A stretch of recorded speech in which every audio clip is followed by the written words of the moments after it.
Big pass Tamil ரசிகர்களுக்கு இப்பதான் உயிரே வந்துச்சு அப்படின்னு சொல்லணும். இப்போ அப்படின்னா வைல்ட் கார்டு என்ட்ரி வந்தோடனே உயிர் வந்துட்டு, ஏன் அப்படின்னா நம்ம தமிழ் பிக் பாஸுக்குன்னே பொதுவாகவே பிக் பாஸுக்குன்னே ஒரு பெரிய ஒரு கூட்டம் இருக்கு, உலகெங்குமே வந்து இருக்காங்க. அப்ப அவங்களுக்கு அந்த ஒரு 105 நாட்கள் அல்லது 110 நாட்கள் 112 நாட்கள் அப்படின்றது அவங்க ஒரு சீசன் முடிஞ்சோடனே அடுத்த சீசனை எதிர்பார்த்து அந்த ஒரு கற்பனையில இருப்பாங்க. ஒரு ஒரு ஒரு ஏதாவது நம்ம இந்த இடத்துக்கு போறோம்னா இதை சாப்பிட போறோம் அப்படின்னு கூட ஒரு ஆசை ஒன்று இருக்குமில்ல, அந்த ஆசைகள்ல இருப்போம்.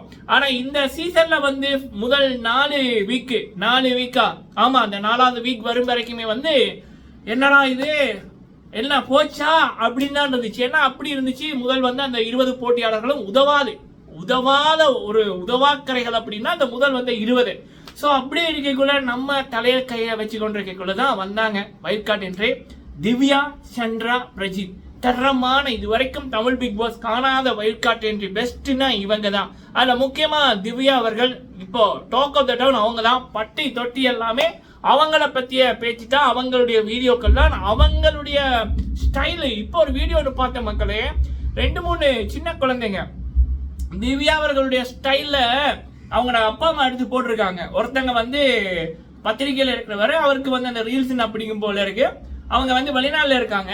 டிக்டாக்ல அவங்களோட குழந்தை வந்து திவ்யா அவர்களுடைய அந்த ஸ்டைலு துஷார் கிட்ட சபரி கிட்ட அவங்க பண்ணுவாங்கல்ல, இப்படின்ற மாதிரி பண்ணுவாங்கல்ல, சமர் வெண்டி. அடுத்தது இன்னொரு சகோதரி அவர்கள். ஸோ அவங்க வந்து பார்த்தீங்கன்னா மலேசியா.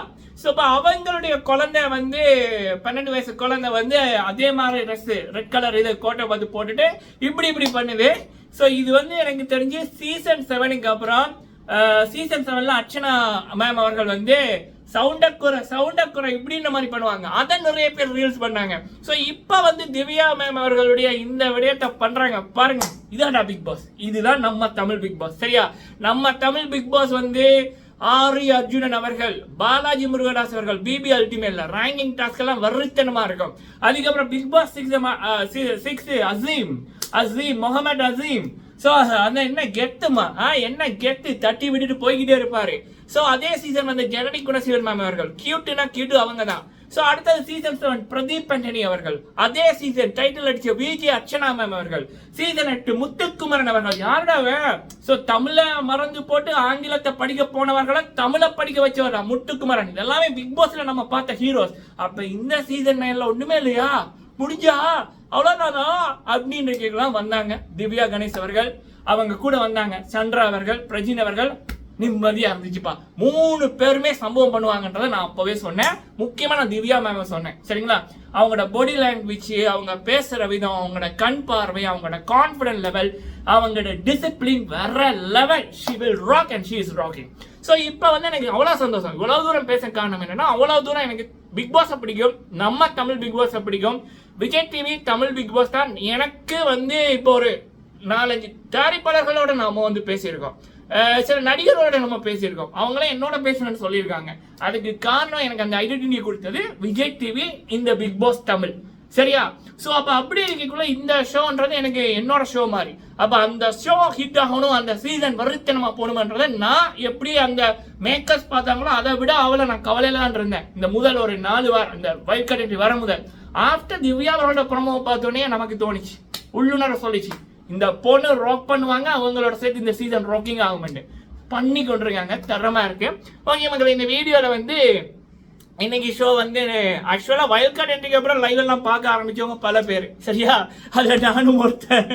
கடந்த 2 வாரமா வைல்ட் கார்டு என்ட்ரிக்கு முதல் அந்த லைவ் பார்க்குற ஆசையே போச்சு.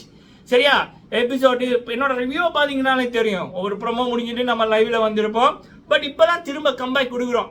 சரியா, இப்ப நம்மளே அப்படி இருக்கக்குள்ள பல பேர், பல மக்கள், நான் வெளியில போய் பார்த்த மக்கள், கால் பண்ண மக்கள், உறவுகள், நம்ம இதுல இருக்க சொந்த பந்தங்கள், நம்ம சேனல்ல இருக்க சொந்த பந்தங்கள், வெளிநாட்டு உறவுகள் எல்லாருமே வந்து திரும்ப கம்பேக் கொடுத்துட்டாங்க பிக் பாஸ் தமிழ் ஷோ பார்க்க. அதற்கு one and only reason Divya, Chandra, Prajith. சரிங்களா, இப்போ மெயின்லி திவ்யாவோட ஆட்டம், வெறித்தனமான ஆட்டம்.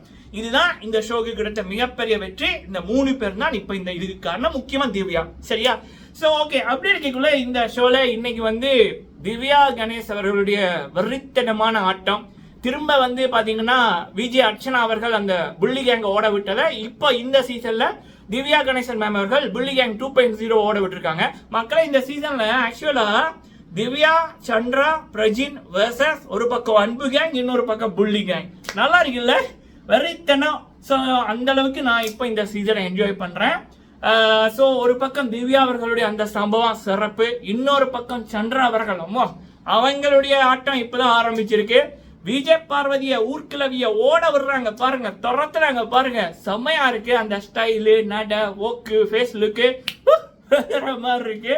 So as a big boss ஃபேனா இப்பதான் இந்த சீசன் 9 இந்த வாரம், அதாவது ஆஃப்டர் வைல்ட் என்ட்ரிக்கு அப்புறம் தான் நமக்கே உயிர் வந்து பேசக்கூடியதா இருக்கு மக்களே, சரிங்களா? ஸோ அதாவது இதை இன்னொரு ஸ்டைல்ல சொல்லணும் அப்படின்னா, இந்த அருணாச்சலம் படத்துல தலைவர் சூப்பர் ஸ்டார் ரஜினிகாந்த் சார் அவர்கள் அந்த செந்தில் சார் அவர்களை ஹீரோவா போடுறேன்னுவாரு. அப்ப தயாரிப்பாளர்கள் வந்து என்ன பண்ணுவாங்கன்னா, பொதுவா படம் சரியில்லைன்னா மாட்டுச்சாணியால தான் அடிப்பாங்க, ஆனா இந்த ஆள ஹீரோவா போட்டா மாடே வந்து சாணி அடிக்கும் அப்படின்னு. அதே மாதிரி தான் விஜய் பார்வதி, இந்த திவாகர், கானா வினோத் ஆபாசமா பேசுறான், ஆபாச செயல்கள் பண்றான், தூங்குறான், திங்குறான், வேற எதுவுமே பண்றல. அவன் அடுத்தது வியானா, போலியா நடிக்கிற வியானா, இதுங்களை வந்து லீட் ரோட்ல இந்த ஷோ கொண்டு போனா என்ன ஆகும்? மூடிட்டு போக வேண்டியதான். ஸோ இப்ப சரியான நபர்கள், தகுதியான நபர்கள், மக்கள் விரும்புகிற நபர்கள், குடும்பங்கள் கொண்டாடுற நபர்கள் வந்ததுக்கு அப்புறம், திவ்யா, சந்திரா, பிரஜின் வந்ததுக்கு அப்புறம் தான் இந்த ஷோக்கே மங்களகரமா இருக்கு. இந்த ஷோவே அற்புதமா போகுது. இதுதான் இவங்களால நடந்த மேஜிக், சரிங்களா? சரியான நபர்கள், தகுதியான நபர்கள் ஒரு இடத்துக்கு போய்க்குள்ள, இல்ல ஒரு இடத்துல இருக்கக்குள்ள, ஒரு ஷேர்ல அமரைக்குள்ள எல்லாம் சரியா நடக்கும். இப்ப பிக் பாஸ் தமிழ் சீசன் 9 growthல போகுது, சரிங்களா? மக்களே, நீங்க உங்களுடைய கருத்துக்களை சொல்லுங்க. எத்தனை பேர் என்ஜாய் பண்றீங்க அப்படின்றத சொல்லுங்க. நான் தரோலி என்ஜாய் பண்றேன். நன்றி.